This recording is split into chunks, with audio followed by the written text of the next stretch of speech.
Hello, good morning. എന്തൊക്കെയുണ്ട്? ഞങ്ങളെല്ലാവരും ഇവിടെ സുഖമായിട്ടിരിക്കുന്നു. അങ്ങനെ 2 ദിവസം കൊണ്ട് അപ്പുറത്തെ വീട്ടിലെ സാധനങ്ങൾ മൊത്തം ഇപ്പുറത്തെ വീട്ടിലോട്ട് ഷിഫ്റ്റ് ചെയ്തു. അപ്പോൾ എല്ലാം സെറ്റിലൊക്കെ ആയിട്ട് പതുക്കെ വീഡിയോ ഒക്കെ ചെയ്യാമെന്ന് വിചാരിച്ചു. ഒന്നും ശരിക്കും അറേഞ്ചൊന്നും ചെയ്തിട്ടില്ല, എന്നാലും തൽക്കാലത്തേക്കുള്ള പോലെയൊക്കെ അവിടെ ഇവിടെയൊക്കെ ആയിട്ടൊക്കെ എടുത്തു വെച്ചിട്ടുണ്ട്. പിന്നെ പുറകെ സമയം കിട്ടുന്ന പോലെ കറക്റ്റായിട്ടൊക്കെ വെക്കാം. കേജിൻ്റെ പരിപാടികളൊക്കെ ഏകദേശം തീർന്നിട്ടുണ്ട്. ഇനിയും ഒരു നെറ്റും കൂടെ വാങ്ങിച്ച് ഇടണം. കാരണം അല്ലെങ്കിൽ ഭയങ്കര കാറ്റൊക്കെ ആയിക്കഴിഞ്ഞാൽ മഴയൊന്നും കൊള്ളാതിരിക്കാൻ വേണ്ടി ഞാൻ പ്ലാസ്റ്റിക്കൊക്കെ ഇട്ടിട്ടുണ്ട്. പക്ഷെ എന്നാലും ഒരു ഗ്രീൻ നെറ്റോ എന്തെങ്കിലും അതിൻ്റെ ചുറ്റിനും നേരത്തെ പോലെ ഇടണം. ബാക്കി സൺകണൂറിന് വേണ്ടി ഞാൻ സെപ്പറേറ്റ് ആയിട്ടൊരു കേജൊക്കെ പാർട്ടീഷനൊക്കെ ഉണ്ടാക്കി വെച്ചിട്ടുണ്ട്. പിള്ളേർക്ക് നടക്കാനൊക്കെ ഇഷ്ടംപോലെ സ്ഥലങ്ങളൊക്കെ ഉണ്ട്. ഞാൻ പതുക്കെ പുറകെ വീഡിയോസൊക്കെ ഇടാം. അകത്ത് പിള്ളേരെല്ലാം നല്ലതായിട്ടൊക്കെ സെറ്റിലൊക്കെ ആയി വരുന്നു. എന്തൊക്കെയാണെന്നുള്ളത് ഇനിയും കണ്ടറിയാം. അധികം വലിയ സ്ഥലങ്ങളൊന്നുമില്ല, മറ്റേ വീട് പോലെ ചെറിയ ഒരു വീടാണ്. പക്ഷേ പുറത്ത് നല്ല ഇഷ്ടംപോലെ സ്ഥലമുണ്ട്. അപ്പോൾ ഞങ്ങളിന്ന് സൺഡേയിൽ വീട്ടിൽ പോകാനുള്ള ഒരുക്കമാണ്. ബാക്കി എല്ലാവരും ഒക്കെ ഒരുങ്ങിക്കൊണ്ടിരിക്കുകയാണ്.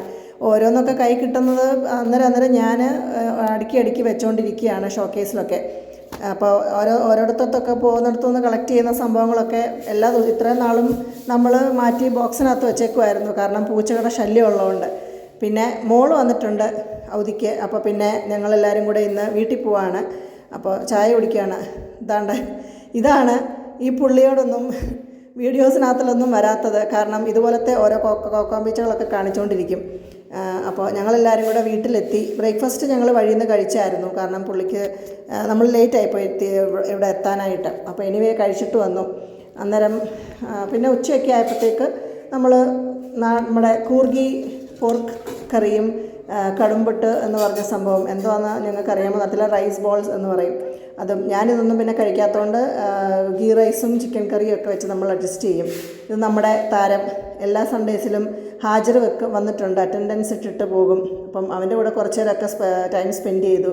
പിന്നെ ഉച്ചയ്ക്കൊരു ഉറക്കമൊക്കെ കഴിഞ്ഞ് 4 മണിക്കത്തെ ചായയും മമ്മി പരിപ്പോടെ ഉണ്ടാക്കിയിട്ടുണ്ടായിരുന്നു.